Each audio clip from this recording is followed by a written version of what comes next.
Racikan Berita 1. Bismillahirrahmanirrahim. Assalamualaikum warahmatullahi wabarakatuh. Salam sejahtera untuk kita semuanya. Om Swastiastu, Namo Buddhaya. Baik, rekan-rekan sekalian, saya insya Allah tidak akan terlalu banyak mengulangi apa yang tadi sudah disampaikan oleh Pak Ustadz Kosidudin, ya, selaku Ketua Tim Non Litigasi. Bersama juga saya, karena Pak Petrus lagi ada di luar kota kayaknya. Jadi saya juga sudah sampaikan kemarin ketika ketemu pada saat rapat, saya besok izin untuk paparkan apa yang akan saya ceritakan. Jadi gelar perkara khusus yang 3 hari yang lalu dilakukan pada hari Senin tanggal 15 Desember 2025, pada intinya tetap kita melakukan atau mengucapkan apresiasi atau terima kasih. Karena itu terjadi karena surat permohonan dari kita, salah satunya dari tim advokasi anti kriminalisasi akademisi dan aktivis TKA, ya, dan juga satunya permintaan dari tim kuasa hukumnya Bang ES Egy Sujana. Jadi kalau ada kemudian statement-statement di luar mengatakan oh itu terjadi bukan karena permintaan kita, tidak, jelas itu permintaan kita dan berlangsung dengan sangat tertib. Kenapa saya bilang tertib? Karena orang-orang yang tidak punya legal standing sebenarnya sudah diminta keluar, dengan kata yang lebih halus, diusir. Kembali. Oh iya, kembali ya. Kembali. Pada sesi 1 yang termasuk diusir adalah orang yang terkenal banget sekarang, sering banget bohong, namanya Andi Aswan. Ya. Dan dia secara, ini saya lucu ya, pada acara rakyat bersuara, dia ngaku saya dengar semua, karena saya ada di samping, di lorong itu. Nah saya bilang itu namanya nguping, tidak sah itu namanya. Dia harusnya malah terkena pelanggaran. Karena apa? Karena dia nggak sah nguping, udah nggak punya legal standing. Harusnya dia ngaku saya penasehatnya Pradi Bersatu atau apa gitu. Apapun urusannya. Pada sesi kedua yang saya lihat langsung pun, ya, orang namanya Boy Kanu itu ketua Pradi Bersatu pun kalau tidak diundang, tidak ada nama dia di dalam daftar list yang ada di Pak Kabid Wasidik, ya disuruh keluar. Dia nunjukkan surat tugas, ini surat tugas saya selaku ketua. Loh, surat tugas selaku ketua kan tidak untuk acara itu. Jadi itu sama saja kita naik motor, kemudian tetap salah ya, naik motor terus kita nggak punya SIM C, tapi punyanya SIM A, tetap salah. SIM A itu untuk roda 4, motor roda 2, itu analoginya kayak gitu. Jadi tetap salah. Dia punya surat tugas tapi bukan untuk acara itu. Nah kalau ini saya bantu ya Pak Kosinudin. Kalau ada orang di sesi lain kemudian di acara lain mengatakan Pak Ustadz Kosinudin nggak ada di sesi kedua, memang nggak ada. Karena beliau tahu pasti kapan tugas dan tanggung jawabnya. Di sesi kedua itu memang beliau menugaskan beberapa orang lain termasuk Mas Gafur, Pak Azam ada. Jadi kita itu tahu supaya apa? Supaya kita sama-sama tahu. Jadi nggak hanya satu orang yang ngerti semuanya. Itu yang terjadi. Bukan kemudian orang itu harus ada. Saya pun kalau ditanya ya saya nggak ada di sesi pertama.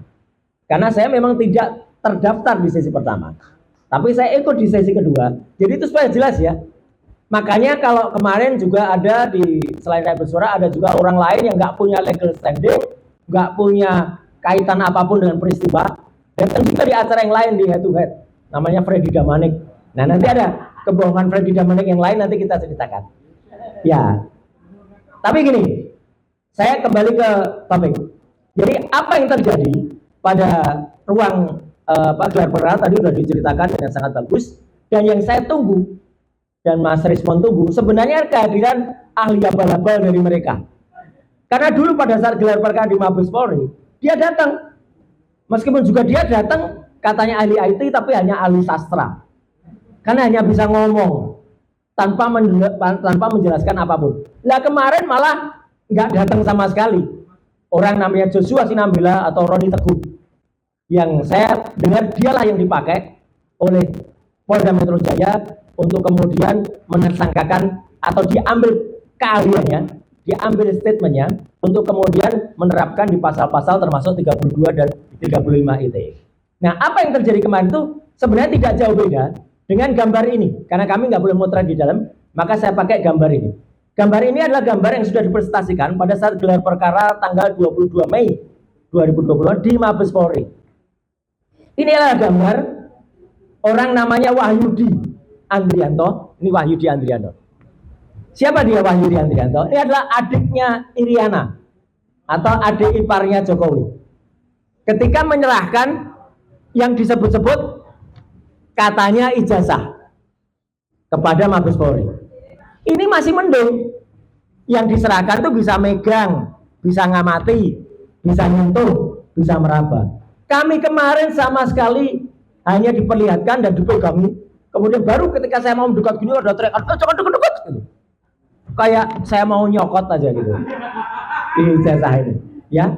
Jadi yang ditunjukkan ukurannya memang sedikit lebih besar ini. Dan ini yang penting diketahui teman-teman. Kenapa kami nggak bisa meriksa? Ijazah yang kertas ya, kertas sekali lagi kertas. Kertas yang disebut ijazah itu masih ada dalam mapnya dan ada plastik di depannya.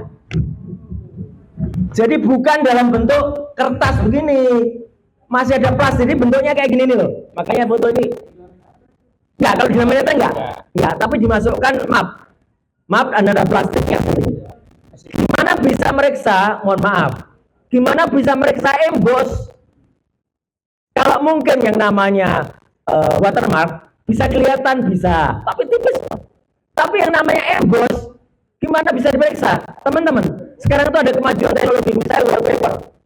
Ada wallpaper rumah teman saya, bagus banget kayak batu bata. Begitu saya pegang tuh kok licin. Bentuk batu bata itu adalah citra grafis. Artinya belum tentu emboss ini punya relief, punya tekstur. Nimbul ya? Iya, belum tentu nimbul. Itu hanya bisa kalau kita ngeraba. Jadi makanya saya setuju dengan Ustaz Kosinudin. Kami kemarin tuh tidak bisa memeriksa. Nanti Prof. Tono Saksono akan menjelaskan bagaimana cara memeriksa yang benar. Ya. Artinya apa? Yang kita lihat tuh seperti ini, seperti. Dan saya langsung begitu lihat, saya tidak langsung kemudian harus mikir enggak. Langsung saya dalam hati dan juga saya bunyikan kecil kepada Mas Rismon dekat saya, palsu. Kenapa saya bisa memastikan itu palsu? Fotonya sangat kontras seperti ini. Teman-teman semua, foto ini, ijazah ini kan seolah-olah yang dikatakan dicetak tahun 1985. Saya tantang sekarang teman-teman semua. Coba kita cari foto kita di rumah yang usianya sudah 40 tahun. Bentuknya kayak apa? Tidak akan ada yang kontras kayak gini. Nah ini saya ingin menunjukkan kalau saya suami yang sayang ke istri ya. Apa ciri khas suami sayang ke istri? Di dalam dompetnya ada foto istri. Nah, ini aja sudah kabur. Maaf, kecil banget ya. Ini aja udah kabur, padahal ini tahun 90-an foto ini. Ini juga, ini tahun 90-an aja fotonya sudah kayak gini. Jadi artinya, kenapa ini terjadi? Bapak dan Ibu semuanya, teman-teman media, saya terpaksa harus ngaku. Saya selain hobi komputer, awalnya saya itu tukang potret. Bukan hanya tukang potret, tukang cetak foto. Jadi dulu di rumah saya yang lama, di Pakualaman, saya memiliki laboratorium fotografi, laboratorium cuci cetak. Jadi bukan hanya soal nyetak, tapi Prof. Tono nanti mungkin juga bisa sangat mengerti yang saya ceritakan. Dulu kalau kita abstrak foto, ya bukunya abstrak foto itu klise itu ditaruh di atas enlarger. Dari enlarger, kertas fotonya nggak bisa langsung dibuka, langsung gosong lihat. Ada kamar namanya dark room, kamar gelap, disinari dengan lampu merah. Kenapa merah? Karena intensitasnya dia nggak akan rusak kertas itu. Ini gitu saya ceritakan. Kemudian kertas foto setelah disinari, dia dimasukkan developer, pengembang. Setelah itu pakai kayak sendok tapi sendoknya kayu, dia diputar-putar supaya dia ngefix, namanya fixer. Setelah itu digantung, pelan-pelan baru keluar citra gambarnya. Itu murni teori chemis, sangat kimiawi. Usianya tidak lama, biasanya di atas 10-20 tahun Setelah itu memudar. Buktinya ada pada ijazahnya Mas Resmond. Resmond tuh ijazahnya baru 23 tahun yang lalu. Itu pun fotonya sudah hilang. Sudah jadi Rasman. Ya, jadi Resmond ya. Nah, ini bukti. Maaf ya, saya tunjukkan karena kemarin media banyak tanya. Buktinya apa kalau Resmond tuh dulu tukang potret? Ini kejadian 30 tahun yang lalu di Gedung Sabta Pesona tahun 1985. Jelek-jelek gini teman-teman semua, saya dulu juara 1 lomba foto nasional. Juara 1. Juara 2-nya siapa? Namanya Mas Agus Surono. Mas Agus Surono ada fotografernya Joko Widodo. Fotografer resmi istana. Jadi kalau nggak percaya silakan cek ke Mas Agus Surono. Kenapa beliau juara 2? Dia juara 1 diserahkan langsung oleh Menteri Pariwisata poster waktu itu Pak Yuf Ave. Ya, ini saya kalau di rumah kerjaan saya dari dulu kayak gini nih. Ya, 30 tahun yang lalu loh nih, 95. Jadi artinya dengan pengetahuan itu, insya Allah kita bisa memastikan. Jadi ini, Prof. Tono, ini adalah analisis bukan digital. Yang saya lakukan kemarin analisis visual, tetapi dengan pengetahuan analog. Kalau analog harusnya apa? Ya ijazah ini harus diuji dengan carbon dating namanya. Fotonya dicek, dites, jadi preparat, dia diletakkan di mikroskop, dilihat teksturnya. Itu mohon maaf, itu pun yang saya lakukan terhadap ketika saya menganalisis foto mantan Presiden Abdurrahman Wahid. Ketika ada foto dengan seseorang waktu itu, ya. Itu saya lakukan begitu untuk memastikan analog, ya dengan analog. Kenapa kemarin nggak dilakukan? Nah ijazahnya aja disembunyikan sekian lama.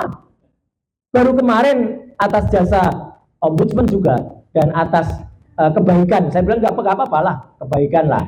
Polda Metro dan atas permintaan kita semua, terutama yang ada di sesi 1, Mas Rustam, Bu Kurnia, Pak Rizal dan kawan-kawan ya, yang ada di sesi 1 itu akhirnya tuh keluar. Jadi kami ambil hikmahnya di sesi kedua. Cuman anehnya aja juga keluarnya juga baru terakhir jam 11. Harusnya kan dikeluarkan di awal, kalau mau fair dibiarkan. Jadi selama sesi itu kita boleh lihat, boleh meriksa, boleh ngucek-ngucek. Enggak lah, kalau ngucek-ngucek enggak lah. Jadi artinya apa? Ini kan aneh. Jadi kalau ada pertanyaan, Roy Suryo sudah lihat ada emboss, ada watermark? Tidak. Saya tidak melihat emboss, karena kalau emboss itu harus dipegang dan dia bergelombang. Saya hanya bisa melihat gambaran-gambar yang diolah seolah-olah itu emboss. Saya tidak boleh bohong. Ahli tidak boleh bohong. Saya tidak boleh mengatakan tidak ada. Tipis banget tapi itu saya tidak boleh memastikan itu emboss atau enggak. Karena itu hanya seolah-olah gambaran dari sebuah emboss. Dan foto sekali lagi, saya berani pastikan 99,9% palsu. Kalau ini dikatakan dicetak di tahun 85, tidak mungkin hasil foto kualitasnya seperti ini. Dan masih tetap ada ciri-ciri di mana ini adalah ada garis di pinggir, reprinting lagi, ada kayak cacat ini. Dan kenapa? Kalau mau fair, keluarkan dari plastiknya sehingga kita bisa lihat tebalnya seberapa kertas itu. Kertas itu yang saya nilai tipis. Padahal ijazah harusnya tidak tipis, harusnya tebal. Ini semua sekaligus membantah apa yang sudah dilakukan, atau kebohongan, setidaknya kebohongan 2 kali yang dilakukan oleh orang yang pertama namanya Budi Ari, Judi Ari saya biasa menyebutnya, Judi Ari, karena tadi saya sudah tanggalnya ya, Rabu 23 Juli. Konon itu disegel, ada segelnya kemarin. Tempat penetapan penyegelan itu. Tapi pada hari Jumat 24 Oktober ya, orang namanya Judi Ari keluar dari rumah di Sumber Solo mengatakan itu asli. Bapak lihat asli. Tidak hanya satu orang yang bilang gitu. Semalam ada pengakuan konyol juga dari orang namanya Freddy Damanik.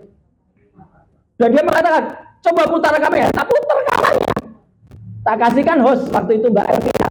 Cuma nggak ditayangkan rekaman yang itu adalah dari TV lain. Nggak enak. Etikanya nggak boleh. Tapi Mbak Elvira mendengarkan, ya. Kenapa? Freddy Damanik bilang, saya bilang scan. Mana ada bilang scan? Di rekamannya jelas nggak ada kata-kata scan itu. Saya bersama Pak Abdul Ghafur semalam di CNN. Jadi dia tadinya bilang scan, setelah saya punya rekamannya, pucat dia. Ya, apalagi di skakmat oleh mahasiswi kemarin. Ada pertanyaan di skakmat juga oleh Mas Ghafur. Jadi kebohongan orang-orang ini jelas-jelas ada rekamannya ketika di sumber itu di stasiun TV. Ada di Tribun, ada di Kompas, ada di mana. Saya memang semalam mencari yang CNN. Sayangnya dalam waktu yang sangat sempit tengah-tengah acara nggak ketemu. Kalau ada, udah itu tayangkan di layar besar. Tapi yang jelas apa? Waktu itu mereka mengatakan melihat ijazahnya. Jokowi mempertunjukkan ijazahnya tanggal 24 Oktober. Padahal katanya itu sudah disita tanggal 23 Juli. Jadi yang ditunjukkan itu apa? Tambah lagi, orang namanya Andi Aswan menunjukkan 2 kali pada tanggal 19 dan 25 November. Dia mengatakan scan asli. Ini scan saya dapatkan langsung. Padahal itu dia hanya merubah image dari Dian Sandi. Kenapa saya bilang merubah? Karena aslinya gambar logo UGM itu segini mah. Ketika ditampilkan oleh si Andi Aswan, jadi pateng pletot. Ini loh pateng pletot. Dan itu sudah saya ukur. Nih skalanya. Kalau diukur. Terlihat banget dengan garis tidak lurus, dengan poros vertikal nggak lurus, dengan poros horizontal nggak lurus. Ijazah asli kayak apa? Nih loh ijazah asli. Ini aja dari jarak 1 meter aja orang lihat semua emboss, lihat semua watermark. Yang kemarin tidak sejelas ini loh watermarknya, jangan disamakan dengan ini. Enggak, tipis banget watermarknya. Embossnya apalagi. Dan kalau mau lihat lagi bentuknya yang murni logo itu kayak apa? Nih kalau ada orang tanya. Ini ijazah dari orang namanya Roy Suryo. UGM ini asli. Tuh lihat ijazahnya beda nggak? Logonya beda nggak? Jelas banget ini, detail logonya rapi. Ini fotokopi ya. Jadi kalau fotokopi hanya tanpa watermark, tapi emboss memang nggak kelihatan di fotokopi. Karena ini hanya fotokopi yang saya kumpulkan waktu itu di KPUD. Jadi ini ada mengesahkan tuh, capnya jelas. Artinya teman-teman semua, saya menguatkan apa yang disampaikan oleh Ustaz Kosinudin tadi dan juga oleh teman-teman. Kenapa saya bilang? Memang betul bisa jadi ijazahnya itu bisa nggak cuma 1. Tanggal 22 Mei yang kita lihat mana ini? Sekarang teman-teman, ini yang ditampilkan Mabes Polri dulu ya. Dengan yang ditampilkan ini kemarin, sama nggak kira-kira? Beda dong. Yang jelas yang satu hitam putih, yang satu ada garis tengahnya ini, yang satu enggak. Dari sini saja kita udah curiga. Jangan-jangan nanti Pak Rustam bisa bawa contoh ijazah yang lain dari Pasar itu ya. Pasar Pramuka maksudnya. Nah, jadi itu teman-teman semua, ya. Jadi sekali lagi kami tegaskan, saya tegaskan. Saya bersama tim advokasi, akademisi dan aktivis ya menyatakan dengan tegas kertas saya hanya bilang kertas. Sosok kertas yang disebut-sebut sebagai quote and quote ijazah yang dipertontonkan pada gelar perkara khusus kemarin adalah 99,9% palsu. Itu bukan saya. Ini poin baru dan untuk teman-teman lawyer semua. Yang kedua ya, izin. Karena saat itu kami juga dipertontonkan ada 3 LP dari non Jokowi dan 1 LP dari Jokowi. Ya, tadi sudah dikatakan oleh Mas Kosinudin. Tapi akan saya tambahkan. Terima kasih sekali lagi LP, dan dari LP itu kita tahu bahwa siapa yang kemudian berniat jahat. Ya. Jahat itu kata-katanya cinta kepada Rangga ya. Di film Ada Apa Dengan Cinta. Ya Jokowi telah menyebutkan pasal-pasal itu. Memang yang disebutkan oleh salah satunya contohnya Lecumanan, memang tidak itu. Dan sekali lagi, Allah Maha Besar. Tuhan memberikan jalan. Kita tidak diperbolehkan memotret LP-nya kan. Jadi kita kan nggak bisa menghafalkan itu. Lucunya, semalam di acaranya di salah satu TV, itu kan ditampilkan Enggak di Garuda ya. LP-nya Lecumanan itu. Iya, LP-nya Lecumanan. Iya. Disitulah. Nah, disitulah saya baca ya. CNN dan salah satu TV. Garuda. Garuda ya, CNN ya. Jadi bukan saya loh yang membocorkan. Mereka sendiri dengan konyolnya membocorkan itu di televisi. Saya baca saja bahwa di LP yang dilaporkan oleh saudara Lecumanan, yang dilaporkan telah melaporkan dugaan tindak pidana terhadap ketertiban umum Undang-Undang Nomor 1 Tahun 46. Udah dibatalkan. Makanya saya orang yang bodoh soal hukum aja. Nggak tahu. Baca ini loh, ini kok masih ditulis. Makanya MK udah mata dan pasal 160 ya, junto pasal 28 Undang-Undang ITE. Ya, ini saya pelajari ya, gitu. Dan ini pembelaan saya, teman-teman tolong bela ke-7 atau bahkan ke-11 yang lain. Yang dilaporkan itu hanya Roy Suryo dan kawan-kawan memang. Tapi kejadiannya itu adalah kejadian di Hotel JW Luansa pada hari Rabu 23 April 2025. Teman-teman ada di Hotel JW Luansa enggak? Hanya saya. Tapi kenapa teman-teman ikut terlaporkan? Kan nggak diperiksa loh ya dari JW Luansa. Makanya. Jadi ini fakta baru ini. Saya boleh dilaporkan ini. Tapi teman-teman kok bisa masuk di sini? Sama saja dengan saya disebut-sebut hadir pada tanggal 16 April di Solo. Katanya Roy Suryo ada tapi ngumpet. Gimana bisa ngumpet? Tanggal 16 April itu saya hadir bersama para purnawirawan di Jakarta Utara. Di salah satu masjid apa itu ya? Ada tuh Bang Dul. Iya, di Jalan Musyawarah, betul. Kelapa Gading. Jadi kan ini bohong semua. Makanya, dan nah ini menarik tadi yang disebutkan oleh Bang. Terima kasih diingatkan. Dengan Jakarta Selatan telah terjadi tindak pidana dugaan penghasutan dan kebencian melalui media elektronik yang dilakukan oleh terlapor Roy Suryo. Memang ada dan kawan-kawannya. Tapi kan masa kalau orang nggak ada di situ nggak ditulis. Dengan korban terhadap korban Pradudur 1, advokat public defender, nggak ada nama orangnya. Organisasi bisa jadi terlapor, bisa jadi korban yang kemudian melaporkan. Ini kan konyol banget gitu loh. Jadi Polda Metro, tolonglah kalau menerima laporan, tolong benar-benar equality before the law. Jelas-jelas kalau yang dilakukan Andi Aswan, Joshua Sinambela, dan kemudian Andi Aswan melakukannya lagi pada tanggal 19 dan 25. Itu jelas orangnya ada, jelas kebohongan publik yang dilakukan. Pelapornya jelas ada di tempat, Bang Rustam ada di tempat. Pak Medi juga, kok Pak Medi, maaf. Pak, bukan satunya yang lapor satunya. Beni Parapat juga ada. Tapi kenapa kemudian itu dia diterima? Padahal saksinya ada, korbannya ada. Dan itu pasal 3235. Iya, 3235 itu bukan pasal pengaduan. Karena saya yang bikin undang-undangnya. Jelas betul, silakan baca naskah akademiknya. Jadi supaya tidak terlalu lama, teman-teman, silakan itu dibahas ya nanti. Jadi memang ini kan nampak ya, bahwa kalau memang ada niat itu harus dilakukan dengan baik. Persoalan itu kan harus sebenarnya harus bisa. Jokowi itu mau main pendek atau mau main panjang?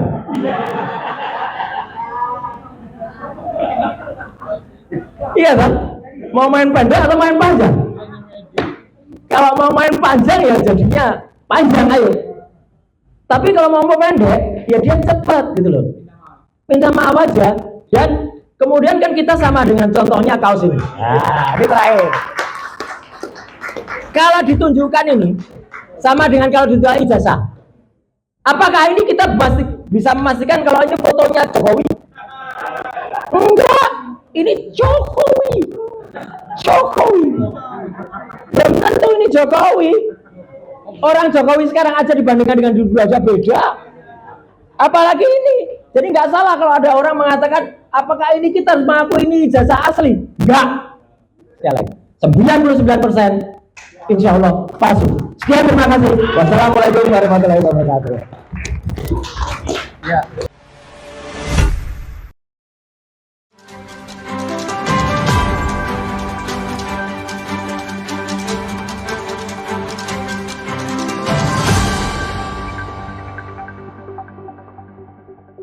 Racikan Berita 1.